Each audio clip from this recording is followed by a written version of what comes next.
Hello guys, welcome to our channel Rashu from India. Today we are presenting Indian wedding in front of you. An Indian wedding is a great occasion, very colorful and very lavish with a lot of pomp and show. The festivities of the Indian wedding begin at least a week in advance. The guests, the get together, the music and dance all are a part of this extravaganza. It is one of the most crucial events in the life of every Indian mother, father, daughter, son, brother or sister, etc. It starts with the hunt for the perfect match followed by celebrations lasting at least for a week before marriage. It is a custom for the bridegroom's families, relatives and friends to reach the bride's house in a procession accompanied by a band with the groom riding a mare dressed like a prince, wearing a garland of Indian currency. The friends and relatives dance in front of the procession. Along with this, firecrackers are also burnt. When the procession reaches the bride's house, the bride's family comes forward to welcome the procession with tilak, garlands, and a token gift, usually in the form of money. The bride is then brought forward, surrounded by her friends and relatives, for exchanging garlands with the groom. After this, the bride and the groom are seated on a raised platform on throne-like chairs. The most important part of the wedding is the taking of vows by the bride. When the religious ceremony is over, the bride and the groom are pronounced husband and wife. The festivities do not end here. They continue for another 2 to 3 days. The bidai, entry of the bride into the new family, reception, all are occasions to celebrate. In Indian wedding, the first ritual is Sangeet. Prior to the actual wedding, there is a gathering called the Sangeet or Garba, depending on the regional background, where family comes together to sing, dance, and revel in the joy of the upcoming union. Fittingly, Sangeet directly translates to sung together. Each side of the family sings a traditional folk song to welcome the other, and family members may even give full-blown performances in celebration and cheeky competition. Let's have a look on the mind-blowing performance performed by a girl at Indian weddings, Sangeet.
कर देगी छैया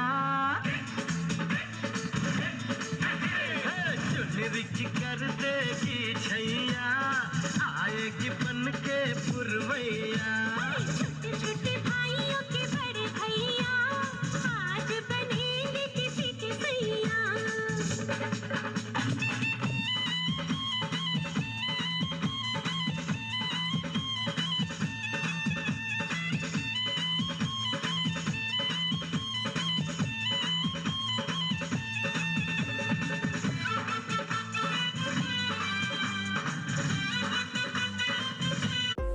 So, the second ritual is the bride's hand and feet are adorned with henna.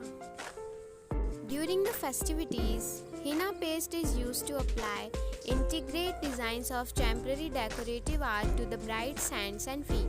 While the designs usually reflect floral motifs, its is also common to hide her partner's name within the artwork and watch as they try to find it later, a process believed to reflect the amount of patience that will be present in their marriage.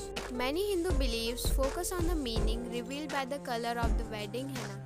The first one, which is what I learned from my family, is that the darker the henna, the more a mother-in-law will be fond of her daughter-in-law. Others that I have come to learn through working with Hindus from different regions state that the darker the henna, the stronger the marriage, or the more the husband will love the wife.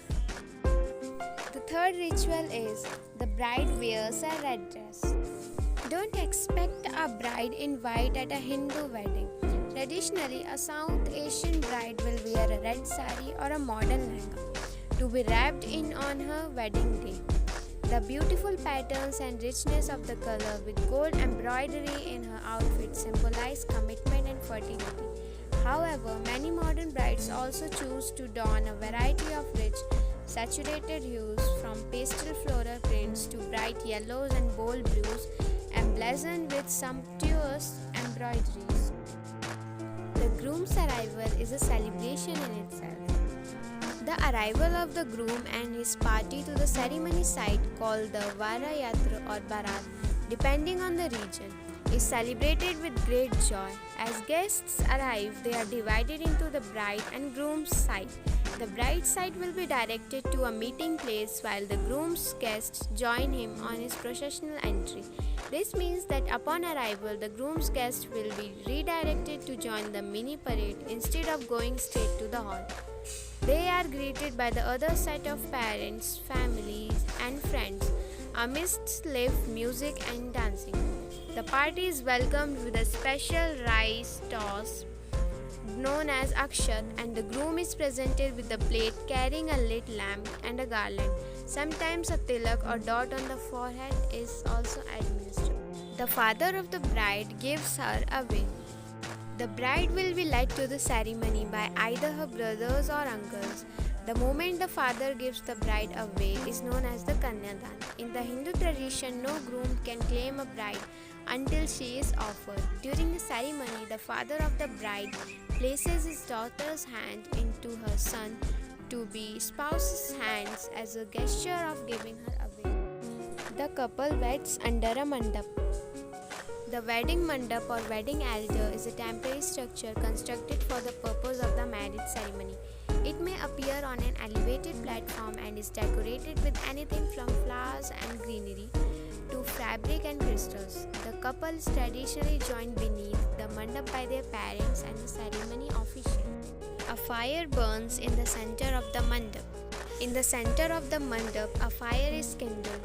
A Hindu marriage is to sacrament, not a contract. To signify the viability of the ceremony, fire is kept as a witness and offerings are made. The bride's brother gives 3 fistfuls of puffed rice to the bride as a wish for his sister's happy marriage. Each time the bride offers the rice to the fire. This offering is known as Homa. Hindu wedding rituals begin with the prayer to Ganesha. The ceremony begins with the prayer to Ganesha, the god of beginnings and good fortune and the remover of obstacles. Salutations are offered so that Ganesha may pave the way for the couple's married life. The gotra of both to-be-weds, going back at least 3 generations, is announced. A gotra is the ancestral lineage or the ancestor's original clan. This is not related to caste or religion. In Hindu law, marriages should not take place within the same clan. The couple exchanges floral garlands during the Jaimala. The Jaimala is a garland comprised of strung flowers that is exchanged between the newlyweds. The ritual ends with each half of the couple wearing one. To us Hindus, the Jaimala symbolizes the partners welcoming each other into their families. Without it, we do not consider a marriage to be complete. In the US or other fusion weddings, the ring ceremony usually follows. The bride is adorned with a necklace called the Mangal Sutra. The bride is wrapped in a necklace of black and gold beads by her new spouse. Traditionally, Lakshmi, the Hindu goddess of wealth, fortune, and prosperity, is invoked in the Mangalsutra or auspicious thread, and the bride is said to receive blessings throughout her marriage. Regional variations may also include beads of red, white, or other colors. The bride and groom's garments are tied together. The Saptapadi is an important ritual in North Indian Hindu weddings. During the Saptapadi, the newlyweds have their garments tied together, typically the bride's veil and the groom's sash. In South India, the couple walks 7 steps together to signify their friendship. In North Indian tradition, they make 7 circles around a ceremonial fire, each round signifying a specific blessing they request of the gods. The main significance of the Saptapadi is establishing friendship, which is the basis of a Hindu marriage. The newlyweds shower each other with rice. In a South Indian custom called the Talambralu or ritual of happiness, the couple showers one another with a mixture of rice, turmeric, saffron, and even pearls. This tradition symbolizes fertility, prosperity, and happiness for the couple's future life together. It also provides a moment of levity and merriment during what can otherwise be a more serious ceremony. In some cases, members from either side of the family will join in on the ritual by cheering the newlyweds on or physically assisting them. Red powder is applied to the bride's hair, signifying she is married. Sindoor, a red-orange powder, is applied to the part of a woman's hair, symbolizing her new status as a married woman once the ceremony is complete. Traditionally, this is applied by her husband on the wedding day. All married women, in addition to the bride, may wear the powder as a sign of their marital status. While some opt to shade in the entire part of the hairline, others will only wear it as a dot on the forehead, depending on personal tastes or regional customs. The couple's send-off is an emotional vidai ceremony. Not all brides' farewells end with sparklers and smiles. As a Hindu bride officially leaves her home to start a new life with her spouse, the goodbyes are heartwarming and tearful during the vidai ceremony. She walks away spreading happiness and prosperity by taking handfuls of rice and coins to be directly thrown over her head to show her appreciation for the time and love given to her in the home of her parents. The Vidai ceremony is the symbolic end of the wedding festivities, and it's characterized by the bride's parents giving a final farewell to their daughter. So guys, how was the video? Let us know in the comment section. Please like and subscribe our YouTube channel. Thank you.